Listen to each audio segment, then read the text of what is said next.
সহকারী high commissioner আগরতলায় ভারতীয় উগ্রবাদী গোষ্ঠী যে হামলা করেছে, বাংলাদেশের পতাকা পুড়িয়ে দিয়েছে, আমরা এটার প্রথম দিকেই তীব্র নিন্দা এবং ধিক্কার জানিয়েছি।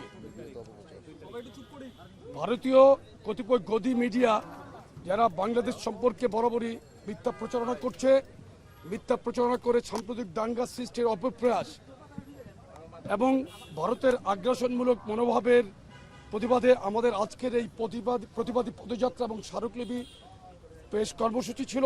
স্মারকলিপি আমরা এখন ইন্ডিয়ান হাই কমিশনে আমরা পৌঁছে দিলাম। আমাদের বক্তব্য খুবই পরিষ্কার, বাংলাদেশের স্বাধীনতা সার্বভৌমত্বের প্রশ্নে কোনো আপোষ নেই।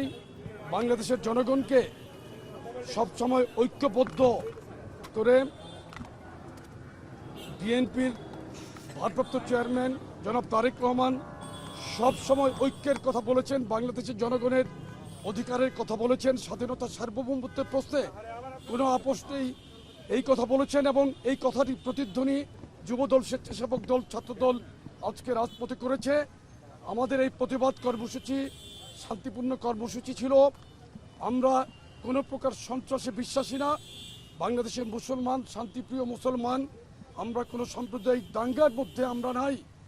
দেখেন, এই 95% শতকরা 95% মুসলমানের দেশে একজন মুসলমান আইনজীবীকে ইসকন যেভাবে নির্মমভাবে হত্যা করেছে সেটা অকল্পনীয়।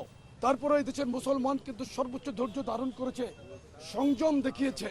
কিন্তু ভারতে প্রতিনিয়ত মুসলমানদের উপর নির্যাতন হচ্ছে। শস্যমণ্ডিত বৃদ্ধ মুসলমানদেরকে তারা দাড়ি টেনে ছিঁড়ে ফেলছে, গোশত রাখার অপরাধে মানুষকে মেরে ফেলছে। এই সমস্ত উগ্র সন্ত্রাসী ভারতীয়দের প্রতি আমরা তীব্র ধিক্কার এবং নিন্দা জানাই। পাশাপাশি বাংলাদেশের সীমান্তে ভারতীয় বাহিনীর গুলিবর্ষণ করে যে হত্যা করছে তার তীব্র নিন্দা জানাই। প্রত্যেকটি অপপ্রয়াস, ভারতের অপপ্রয়াসকে আমরা তীব্র নিন্দা জানাই। আমরা ভারতের প্রতি আমরা সুপ্রতিবেশী সুলভ আচরণ চাই। ইতিপূর্বে আমাদের প্রিয় নেত্রী দেশনেত্রী বেগম খালেদা জিয়া বলেছিলেন, বাংলাদেশের বাইরে আমাদের কোনো প্রভু নেই, আমাদের বন্ধু আছে কিন্তু কোনো প্রভু নেই। আমরাও সেই একই নীতিতে বিশ্বাসী। আমরা বন্ধুসুলভ প্রতিবেশী চাই। কোনো আগ্রাসী মনোভাবাপন্ন কোনো প্রতিবেশীর দরকার নাই। আমরা মানুষের অধিকার রক্ষায় সর্ব অবস্থায় জনগণের পাশে থাকবো ইনশাল্লাহ।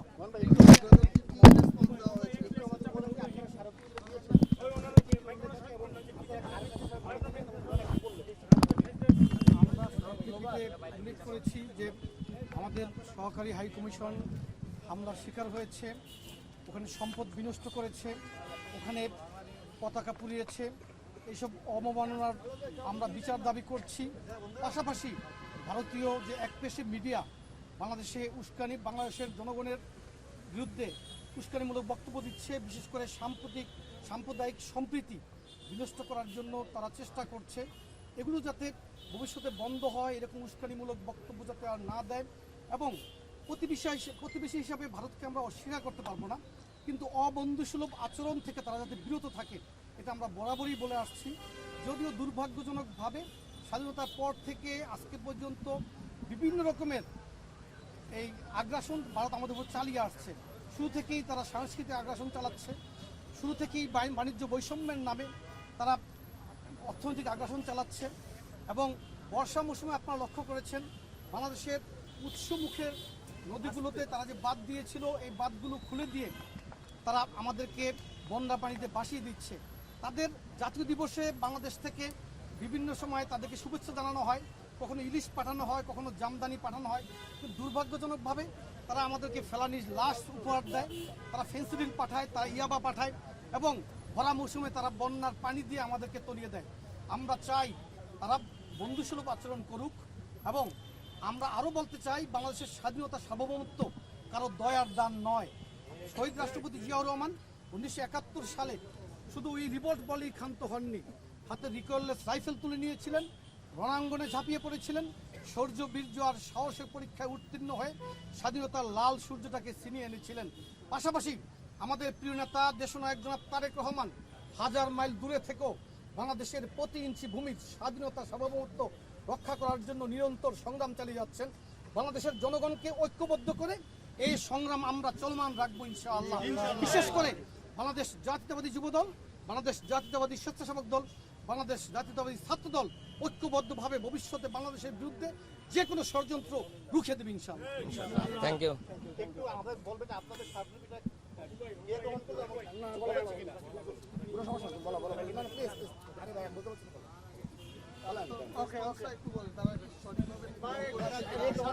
কি বলবেন? আমরা যেটি বলতে চাই সেটি হচ্ছে, আপনারা জানেন যে গত 2 নভেম্বর আমাদের সরকারি হাই কমিশন যেটি আগরতলাতে অবস্থিত, সেখানে হিন্দুত্ববাদী বিচ্ছিন্ন উচ্ছৃঙ্খল যে একটি মব তৈরি করেছিল এবং বাংলাদেশি পতাকাকে তারা অবমাননা করেছিল। বাংলাদেশি যে আমাদের রাষ্ট্রদূতরা রয়েছে তাদেরকে ভয়ভীতি দেখিয়ে তারা কক্ষ থেকে বের করে দিয়েছিল। এটি যেটি ভিয়েনা কনভেনশন 1961-এর সুস্পষ্ট লঙ্ঘন 26 ধারায়, সেটা আমরা এখানে আমাদের স্মারকলিপিতে সেটি আমরা বলার চেষ্টা করেছি। আর এর আগে আপনারা দেখেছেন যে কলকাতা হাইকমিশনেও তারা ভয়ভীতি দেখেছিল 28শে নভেম্বর। এর আগে আপনারা দেখেছেন যে পশ্চিমবঙ্গের মুখ্যমন্ত্রী মমতা বন্দ্যোপাধ্যায় শান্তিরক্ষা মিশনের যে আইন, সে আইন বিষয়ে তিনি কোনো ধরনের জ্ঞান না থাকা সত্ত্বেও তিনি বাংলাদেশে শান্তিরক্ষা মিশন পাঠানোর জন্য একটি ভুয়া বিবৃতি দিয়েছিলেন।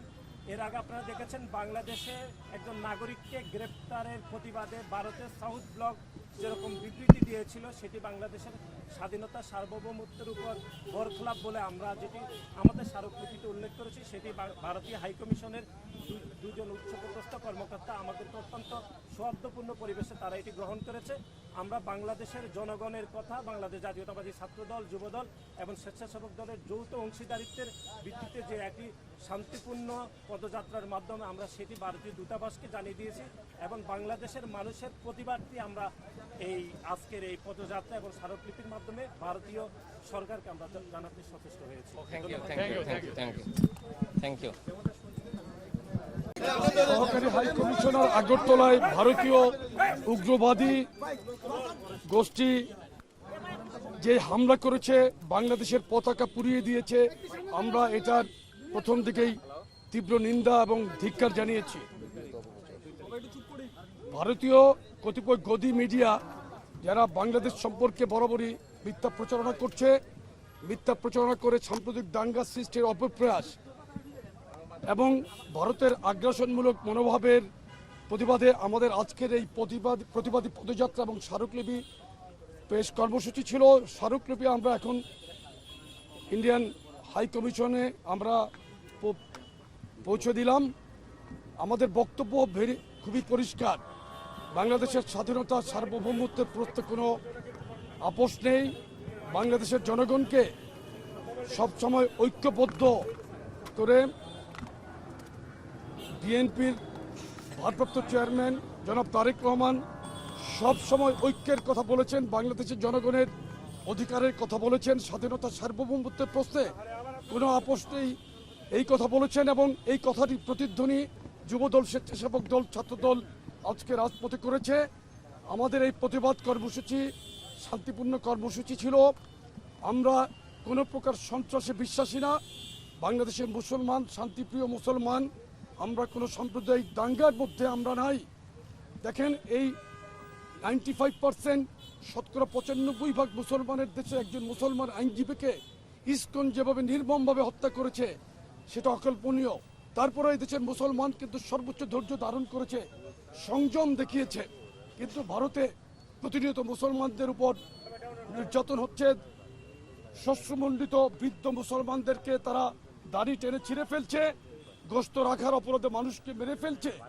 এই সমস্ত উগ্র সন্ত্রাসী ভারতীয়দের প্রতি আমরা তীব্র ধিক্কার এবং নিন্দা জানাই। পাশাপাশি বাংলাদেশের সীমান্তে ভারতীয় বাহিনীর গুলিবর্ষণ করে যে হত্যা করছে তার তীব্র নিন্দা জানাই। প্রত্যেকটি অপপ্রয়াস, ভারতের অপপ্রয়াসকে আমরা তীব্র নিন্দা জানাই। আমরা ভারতের প্রতি আমরা সুপ্রতিবেশী সুলভ আচরণ চাই। ইতিপূর্বে আমাদের প্রিয় নেত্রী দেশনেত্রী বেগম খালেদা জিয়া বলেছিলেন, বাংলাদেশের বাইরে আমাদের কোনো প্রভু নেই, আমাদের বন্ধু আছে কিন্তু কোনো প্রভু নেই। আমরাও সেই একই নীতিতে বিশ্বাসী। আমরা বন্ধুসুলভ প্রতিবেশী চাই। কোনো আগ্রাসী মনোভাবাপন্ন কোনো প্রতিবেশীর দরকার নাই।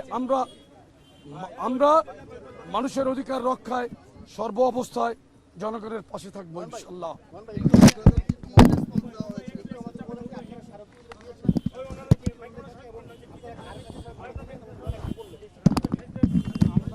আমরা উল্লেখ করেছি যে আমাদের সহকারী হাই কমিশন